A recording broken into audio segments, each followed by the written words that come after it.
We've never had 5 deflationary platforms, 14 deflationary technologies evolving at the same time. Never. And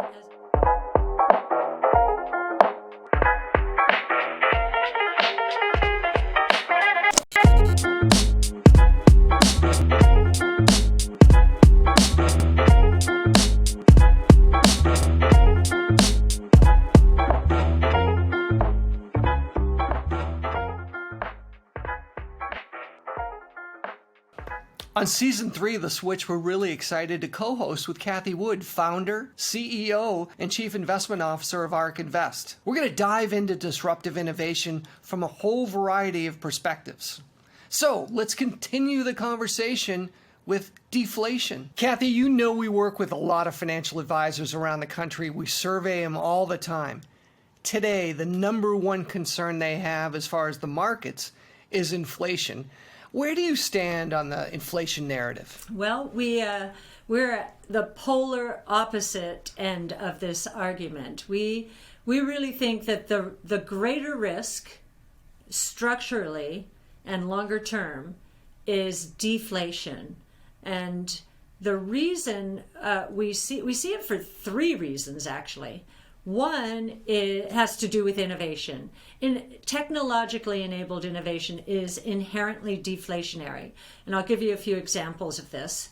DNA sequencing costs drop 40% for every cumulative doubling in the number of whole human genome sequenced. That's with short read sequencing. With long read sequencing, the number's 28%. If you look at battery pack systems in electric vehicles, for every cumulative doubling, and cumulative doubling means 1 to 2, 2 to 4, 4 to 8, and so forth. For every cumulative doubling in the number of units produced, battery pack system costs drop 28%.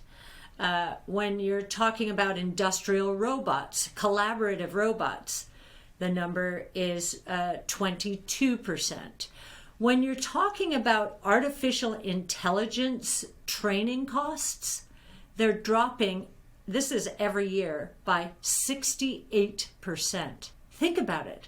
That's mind-blowing. Let me push back there a second, because the other part of the argument here are all of the things that the inflationistas, if you will, are talking about every day, which is, supply of raw materials, supply of labor, and the increase in the amount of money flowing around the global economy. All of those things historically, from a sort of traditional economics perspective, those should be inflationary. You're talking about the use cases, the end cases, where the technology is actually taking those inputs and making products and services out of them. How do we square that circle? Because clearly there are inflationary parts of the market as well. Yes, no doubt we're going through an inflation surge right now for 2 reasons. One is the base effect. We're moving through that, but we had prices crashing during the coronavirus last year. Oil prices, I think they got below 20 for a nanosecond, something like that. Well, yeah, negative for a few minutes, yeah. Well, negative in the futures market, yes, absolutely. So that's one reason. Now we're at $70+, so that's the base effect. The other is supply chain turmoil, actually. There are shortages all over the place. Now, I'd like to give you our answer to the 3 that you suggested. The materials inflation, the labor inflation, the money inflation. My long history with economics, and I started in the business in economics in the 70s when I was in college with economics. And watching the inflationary period back then and learning a lot back then about what is inflation, and watching it now, 2 very different things. So we see already supply is adjusting to the demand surge that occurred for housing and durable goods and non-durable goods. Lumber prices, for example, hit a peak in May of $1,711 for the metric that everyone uses out there. They're below $700 now. So they've been cut by more than half. So the supply is starting to adjust to the demand. I'm not saying everywhere, but it's starting. Copper prices are coming down, and we're going to see this in fits and starts. So commodities, you put the price high enough, which we did with lumber for sure, and you will get a scramble to produce more, which has happened, and so the supply is responding to the demand. On the labor side, yes, there are labor shortages and have been for a very long time. The coronavirus, turbocharged that, of course, and what we are seeing as a result is companies paying up, and those who saw the 70s saying, "Aha, wage inflation.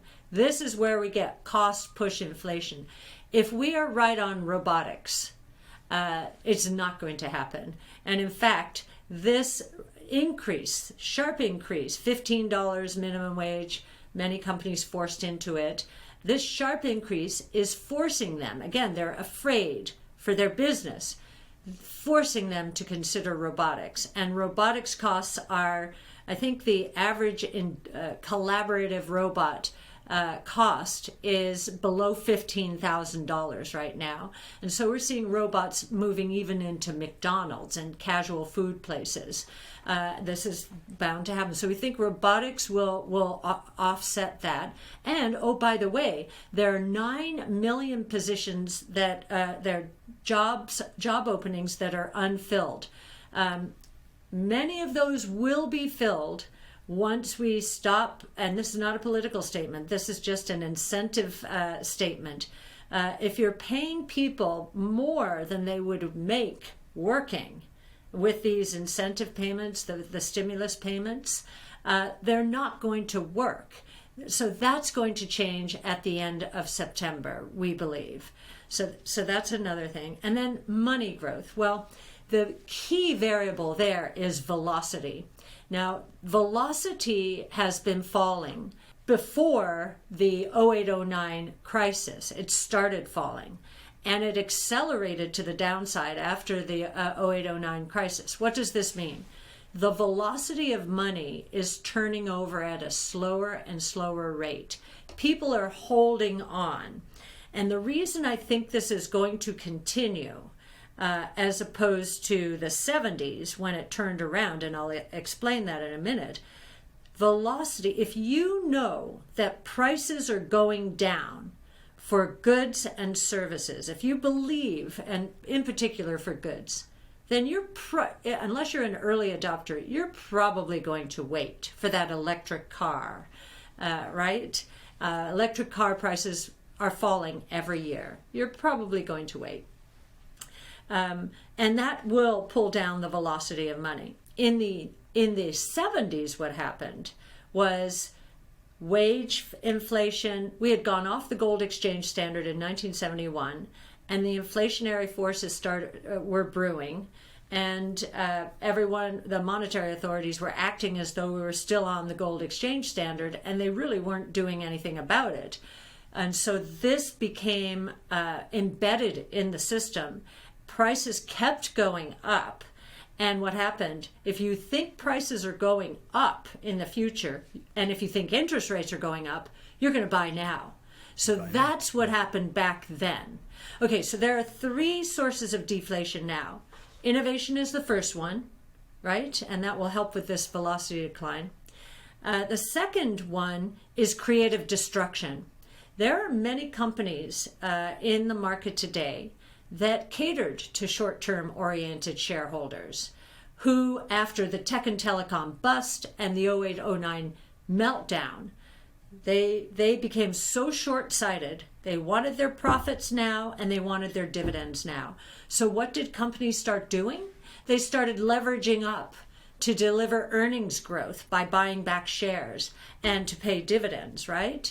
And they did not invest enough in innovation.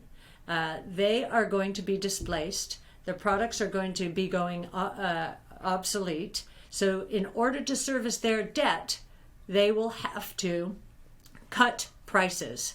So that's bad deflation. The innovation deflation is good deflation.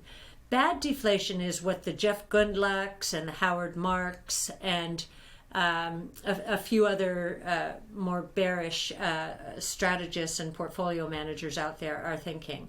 And we agree with that, but we think that a more powerful phenomenon is the good deflation coming out of disruptive innovation. So you've got good deflation, that's innovation, bad deflation, destruction, and you've got cyclical deflation. And the reason I think this is going to happen to a greater extent than most is because if you look at consumer spending during the coronavirus, we went from normally consumers spend about a third of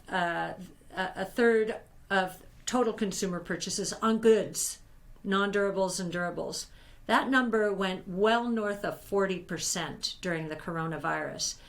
In the largest sector of the economy, that's a huge change. And what happened is businesses were losing business because they didn't have the inventories. So they've been scrambling. I think there's been a lot of double and triple ordering. And I think lumber is a good case in point. And now that they see the prices coming down, they're trying to disgorge those inventories or cancel their orders. I think that's going to happen broadly because what has happened is the consumer has shifted from goods to services. It's spending now much more on services because the consumer can. We are able to go outdoors again. So I think we could have the most massive inventory buildups in my lifetime, and I've been around a long time.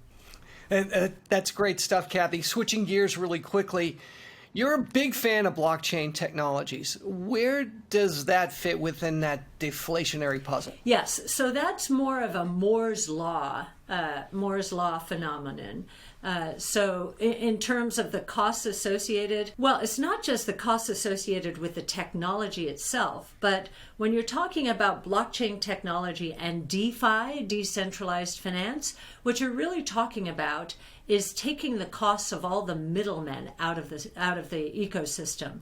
So the costs in the financial services industry, we think, are coming down very quickly for those who are embracing these new technologies. And those who do not embrace them will be in harm's way, we think, ultimately. So the costs are, I don't have the exact number, but let's just say roughly 20% per year is a minimum expectation, with all of these middlemen coming out, adding to the cost decline.